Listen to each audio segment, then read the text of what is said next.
বাংলাদেশের স্বাধীনতার জন্য সর্বকনিষ্ঠ যুদ্ধবন্দীদের একজন তারেক রহমান। মাত্র 4 বছর বয়সে কারাগারে বন্দী হতে হয়েছিল তারেক রহমানকে। তার বাবা মেজর জিয়া দেশকে স্বাধীন করার জন্য চট্টগ্রাম থেকে শুরু করেছিলেন প্রতিরোধ আন্দোলন। সেই অপরাধে মায়ের সাথে তারেক রহমানকে বন্দী করেছিল পাকিস্তানিরা। বয়স 15 না হতেই বাবাকে হারান তিনি। তারেক রহমানের মতো দেশের খুব কম রাজনীতিবিদই এত শারীরিক ও মানসিক নির্যাতনের মধ্য দিয়ে গিয়েছেন। বাবাকে হারিয়ে এতিম হয়েছেন, ভাইকে হারিয়েছেন, মমতাময়ী অসুস্থ মাকে কারারুদ্ধ দেখার দুঃসহ যন্ত্রণায় কাটিয়েছেন বছরের পর বছর।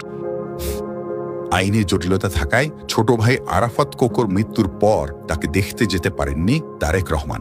1/11-এর পর যে পরিমাণ অত্যাচার পোহাতে হয়েছে তারেক রহমানকে, তাতে তার জীবন নিয়েই শঙ্কায় পড়তে হয়। যে পরিবারকে 1971 সালে পাকিস্তানি বাহিনীর নির্যাতন সহ্য করতে হয়েছিল, 10 বছর পর যে পরিবারের কর্তাকে খুন করা হয় নির্মমভাবে, সে পরিবারটি 80-র দশক জুড়ে স্বৈরাচারী শাসনের তোপের মধ্যে পড়ে। রাজনৈতিক রোষানলের কারণে দীর্ঘদিন এই পরিবারটি ছিল একে অপরের কাছ থেকে বিচ্ছিন্ন।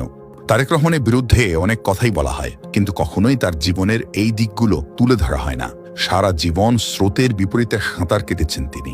নাটকীয় সব ঘটনায় তার জীবন পূর্ণ, যেখানে ত্যাগ আর বঞ্চনাই বেশি। আমার সাথে অন্যায় হয়েছে, অবিচার হয়েছে, আমার পরিবারের সাথে হয়েছে, আমার বাবাকে হত্যা করা হয়েছে, আমার মায়ের সাথে অন্যায় করা হয়েছে, আমার ভাই মৃত্যুবরণ করেছে এই অত্যাচারের কারণে। এই সকল অন্যায়ের, অবিচার, অত্যাচারের জবাব দিতে চাই। আমাদের 31 দফা যদি আমরা সফল করতে পারি, তাহলেই জবাব দেওয়া হবে।